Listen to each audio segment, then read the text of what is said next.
I would lean Alabama if I had to pick a side here. They have a lot of motivation right now. They keep winning out. They'll be playing for the SEC title, representing the West against Georgia. But I do like Jalen Milroe to go over 44.5 rushing yards. He put on an absolute clinic last week against LSU when it came to running the football. Carried the ball 20 times for 155 yards and 4 touchdowns.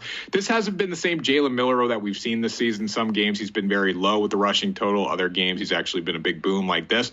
But I do like him to go over 44.5 this week against Kentucky. I think he's playing with confidence. That's the biggest thing right now with Milroe. I go back to the Texas game where they lost in Tuscaloosa. He just didn't look confident at all. He wasn't going through any progressions. He was taking off and running right away. So he has grown up a little bit as a quarterback. He's found himself, and that's the reason Alabama is in line to potentially make the college football playoff and contend for a national championship. I think Alabama's offensive line is going to be fine against Kentucky, but there are times when Jalen Milroe still reacts and runs when he shouldn't. That's going to get some running yards racked up. And then also Alabama's been calling designed runs with him as well. And I think the confidence that he built last week running the football against LSU, we're going to see that same confidence come out this week. He knows he can run the football effectively. And 44.5 yards, it's not that high of a total when you think about how explosive he actually is. He's a bunch of 20-plus yard carries this season, actually has a 53-yard carry for his long. So I think he can do this in a couple attempts if he gets going.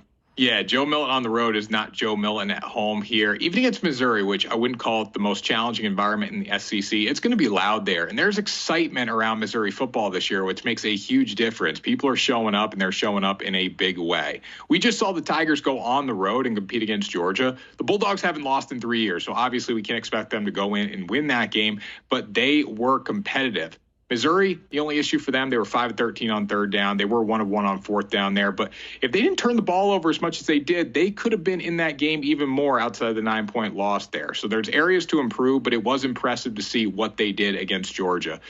Theo Weiss Jr. and Luther Burden, obviously fantastic. Brady Cook needs to be better than he was last week, but being at home against the Tennessee defense that is good, but not as good as Georgia, I think this is a good spot for Missouri. Tennessee is the best in the SEC against the run, but they are a little susceptible to the pass, and that's a good matchup for Mizzou. If you get a team that gives up big numbers through the air, they can compete with them because of those guys like Weiss and Burden. So when I look at this game, I think the move is Missouri plus 1.5 at home.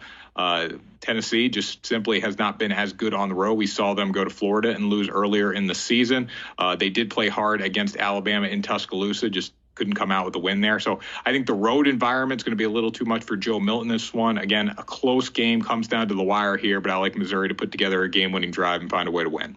Make no mistake about it, Ole Miss has the team to beat Georgia. Lane Kiffin said it this week. He's playing with house money here. His entire team is going up there with nothing to lose. That's dangerous. You've been at the casino at Circa, Greg, when you're playing with house money. There's nothing like it, right?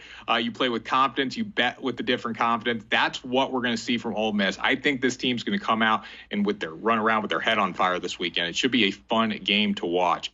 The Bulldogs are susceptible, especially from an offensive standpoint. Ole Miss can hang with Georgia. They're very similar to Missouri in this regard, and that game came down to the wire last week. Ole Miss can throw the ball just as well as Mizzou can. They have offensive playmakers that I think will be challenging for Georgia to stop.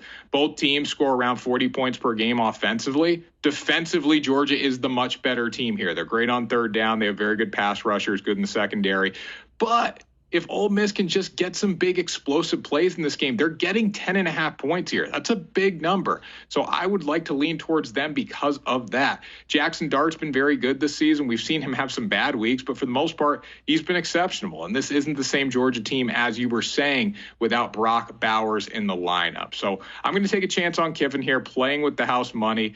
They have the team to go into Georgia and make a statement. I'm not saying they win this game, but for 10.5 points, it is the public play. But I will take it just because of how many points it actually is and how bad Georgia's been at covering big spreads. Jason Bean over 229.5 passing yards versus Texas Tech. I'm a big Jason Bean guy. I don't know if anyone else is, but I do like watching him play. Texas Tech is a pretty mid-team. They're 4-5. They have an average defense. But the Red Raiders are slightly better against the pass than the run. However, last week, Josh Hoover of TCU lit them up through the air. He threw for 353 yards. I think Bean has that same capability. Kansas is going to give up points to Texas Tech, and if that's the case, it's going to force Kansas to throw the ball, getting him over that 229.5 margin.